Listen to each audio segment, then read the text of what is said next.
दीर्घ 24 वर्षर एक स्थिर सरकार को परिवर्तन कर ओडिशारे किछि परिवर्तन आशारे ओडिशार जनसाधारण माने एक नुआ सरकार को आनिले।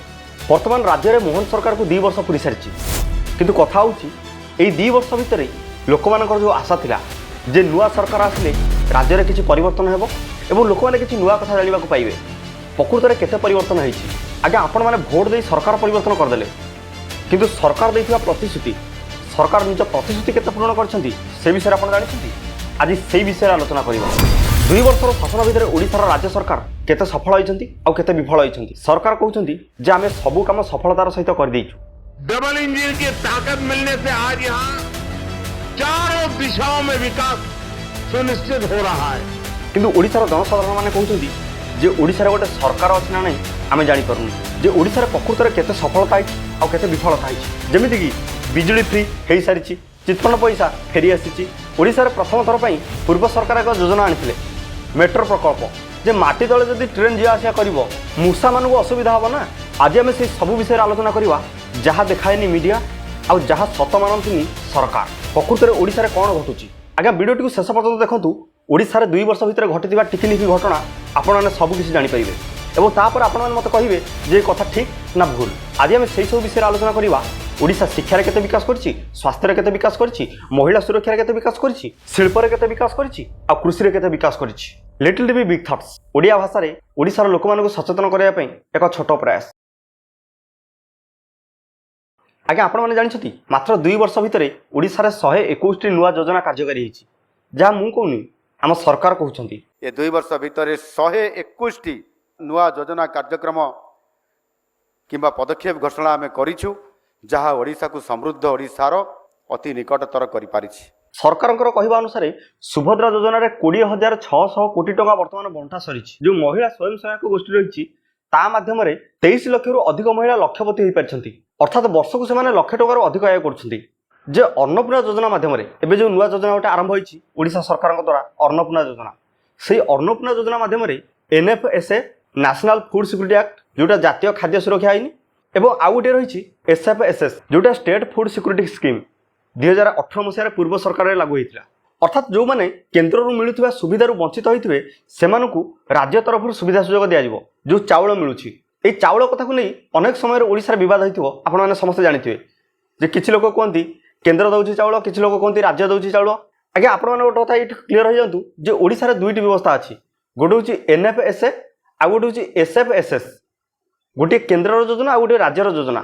जो मैंने केन्द्र योजन वंचित हो जाती जदि से प्रकृत पाइबार योग्य था ताहले राज्य सरकार तरफ से योजना प्रदान कराई था जोटा 2018 मसीह लागू होता। तो वर्तमान सरकार से जो योजना माध्यम केन्द्र और राज्य सरकार योजना माध्यम 5 किलो लखा मुंड पिछा चाउल मिलूला ताकू बढ़ई 5 ରୁ 10 केजी कर देइछंती। योजना आरंभ करिया पय जाउछंती। एहा द्वारा NFSA एवं SFSS योजनार समस्त हिताधिकारी को 5 किलोग्राम अतिरिक्त चाउल बिना मूल्य रे ये प्रदान करा जिवो। एवं सरकार कहवा अनुसार यही योजनार लाभ पाउछंती केते लोक 3,28 लक्ष लोक यही योजनार लाभ पाउछंती। आगे सरकार कहवा अनुसार सरकार 77 लक्ष मेट्रिक टन धान किनिछंती ओडिशारू। गोटे पटे सरकार निजर 2 वर्षर सफलता विषय कहउछंती किंतु सेठी जने चासी मागिले इच्छा मृत्यु मंडी रे बिकी पारुनी धान सुझी हेउनी करज।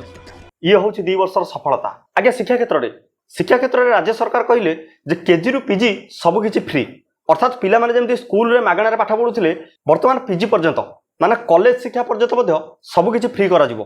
केजी रु पीजी पर्यंत शिक्षा को संपूर्ण देयमुक्त करिया पई मु निश्चित भाव रे आज घोषणा करूछि। सरकार को कहवा अनुसार प्रति पंचायत रे गोदावरी मिश्र स्कूल खोला जिवो जहाँ को देखिए आपको लगुथिबो जे सरकार हमर शिक्षा व्यवस्था पई भारी चिंतित। आगे सरकार एते चिंतित जे से चिंता भितर रही कौन करेंगे जानीपारे से प्रथम रु अष्टम श्रेणी बही भितर 1600 रु अधिक भूल करदे। जदि आपण मैंने से विषय जानी ना मोर भिडियोटा देखिपारे। और या पर आउ गोटे कथा रही ए भूल को सुधार आउ गोटे बही बाहर कले और ता देहर भूल कारण नुआ बही आ दिज्वनी एसीआरटी पक्षर कहगला। एबे जो बहीटी आप देखुं प्रथम रु पंचम जो संशोधित पुस्तिका ସେଥିରୁ ଦୁଇ ତିନିଟି କଥା ମୁଁ ଆପଣଙ୍କୁ ଦେଖିବାକୁ ଚାହିଁବି ଯେଉଁଟା ସଂଶୋଧିତ ହେଇଛି। ଏଠି ଆପଣ ଦେଖନ୍ତୁ କ୍ଲାସ୍ 6ର ଅର୍ଥାତ୍ ଷଷ୍ଠ ଶ୍ରେଣୀର କଳା କୁଞ୍ଜ ଯେଉଁ ବହିଟି ସାହିତ୍ୟ ବହିଟି ରହିଛି କୃତିତ୍ୱ।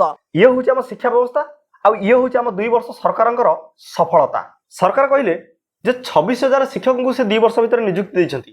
ଏଥିସହିତ ଗତ 2 ବର୍ଷ ମଧ୍ୟରେ 26,615 ଜଣ ଶିକ୍ଷକ ଏବଂ ଅଣଶିକ୍ଷକ କର୍ମଚାରୀଙ୍କୁ ଆମ ସରକାର ନିଯୁକ୍ତି ମଧ୍ୟ ଦେଇସାରିଛନ୍ତି। ସେଇ 26,000 ଶିକ୍ଷକ ନିଯୁକ୍ତି ନେଇ ଯେଉଁ ବିବାଦ ଚାଲିଛି ଆପଣ ଟିକେ এই ଭିଡ଼ିଓ ଗୁଡ଼ାକ ଦେଖନ୍ତୁ।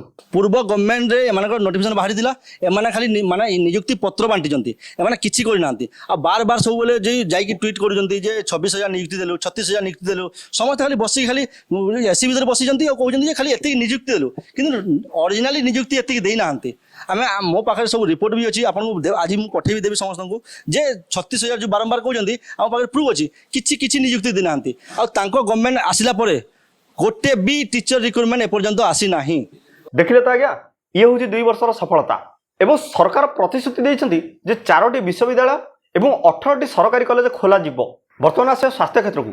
ସ୍ୱାସ୍ଥ୍ୟ କ୍ଷେତ୍ରରେ ଆୟୁଷ୍ମାନ କାର୍ଡ଼ ଲାଗୁ ହୋଇଯାଇଛି, ଯେଉଁଥିରେ କି ଉପକୃତ ହେଉଛନ୍ତି 3,46,00,000 ଲୋକ। ଆୟୁଷ୍ମାନ ଭାରତ ଗୋପବନ୍ଧୁ ଜନ ଆରୋଗ୍ୟ ଯୋଜନାକୁ ଆଜି କାର୍ଯ୍ୟକାରୀ କରିଛନ୍ତି, ଯାହାଫଳରେ ରାଜ୍ୟରେ 3,46,00,000 ହିତାଧିକାରୀ ଦେଶର 32,000 ପ୍ରତିଷ୍ଠିତ ହସ୍ପିଟାଲରେ କ୍ୟାସଲେସ୍ ଚିକିତ୍ସା ସୁବିଧା ଇଏ ପାଇପାରୁଛନ୍ତି। ଏବଂ ସରକାରଙ୍କର କହିବା ଅନୁସାରେ ରାଜ୍ୟରେ 7ଟା ନର୍ସିଂ କଲେଜ ଏବଂ 9ଟି ମେଡ଼ିକାଲ କଲେଜ ଖୋଲାଯିବ। 9ଟି ମେଡ଼ିକାଲ ଭିତରେ 4ଟି ରହିଛି MBBS, 4ଟି ରହିଛି ଡେଣ୍ଟାଲ ଆଉ ଗୋଟିଏ ରହିଛି ଆୟୁର୍ବେଦିକ, ଯାହା ବର୍ତ୍ତମାନ ଖୋଲାଯାଇ ନାହିଁ, ଖୋଲାଯିବ ବୋଲି ପ୍ରତିଶ୍ରୁତି ଦିଆଯାଇଛି। ଏବଂ ବର୍ତ୍ତମାନ ଆସିବା ଭିତ୍ତିଭୂମି ବା ଇନଫ୍ରାଷ୍ଟ୍ରକ୍ଚର, ରାସ୍ତାଘାଟ ଠାରୁ ଆରମ୍ଭ କରି ଶିଳ୍ପର ବିକାଶ, ଏହା ଓଡ଼ିଶା ବଜେଟର 6.5%। ତେଣୁ ଚଳିତ ବଜେଟ୍ରେ 72,100 କୋଟି ଟଙ୍କାର ଇଏ ପୁଞ୍ଜି ଖର୍ଚ୍ଚ ପ୍ରାବଧାନ କରାଯାଇଛି, ଯାହା ରାଜ୍ୟ ଜିଡିପିର 6.5%। ଆଉ ଏହି ଅନୁପାତ ସାରା ଦେଶରେ ସବୁଠାରୁ ଆମ ରାଜ୍ୟ ହେଉଛି ପ୍ରଥମ। ରାଜ୍ୟ ସରକାର ମଧ୍ୟ ଏହି 2 ବର୍ଷରେ ଅନେକ ଭିତ୍ତିଭୂମି ପ୍ରକଳ୍ପ ହାତକୁ ନେଇଛନ୍ତି। ଏହି ସମୟ ମଧ୍ୟରେ ରାଜ୍ୟରେ ପ୍ରାୟ 9,000 କିଲୋମିଟର ରାସ୍ତାକୁ ନିର୍ମାଣ କରିବା ପାଇଁ ପ୍ରାଥମିକତା ଦେଇଛନ୍ତି। ଏବଂ ବର୍ତ୍ତମାନ ଆସିବା ଶିଳ୍ପକୁ। ଶିଳ୍ପରେ ରାଜ୍ୟ ସରକାରଙ୍କର ମୁଖ୍ୟ ଯୋଜନା ଥିଲା ଯେ ଓଡ଼ିଶାରେ କେମିତି ନିଯୁକ୍ତି ସୃଷ୍ଟି କରିବା। ଶିଳ୍ପ କ୍ଷେତ୍ରରେ ଓଡ଼ିଶା କେତେ ଆଗକୁ ବଢ଼ିଛି।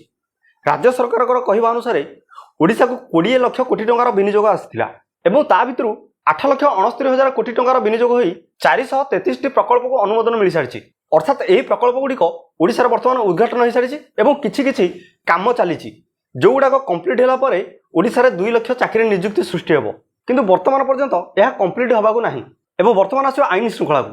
ଆଇନ ଶୃଙ୍ଖଳା କଥା କହିଲେ ଆଜ୍ଞା ଭାରି ହସ ଲାଗୁଛି, କାହିଁକିନା ଓଡ଼ିଶାରେ ସେଇଭଳିଆ ଲାଗୁଛି।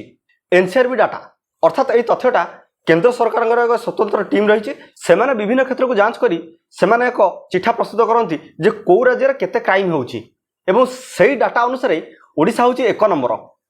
ଆମ ସରକାର ତ କହିଥିଲେ ନା ଯେ ଆମକୁ 1 ନମ୍ବରକୁ ପହଞ୍ଚାଇବେ, ଏଇ ହେଉଛି ଆମ 1 ନମ୍ବର।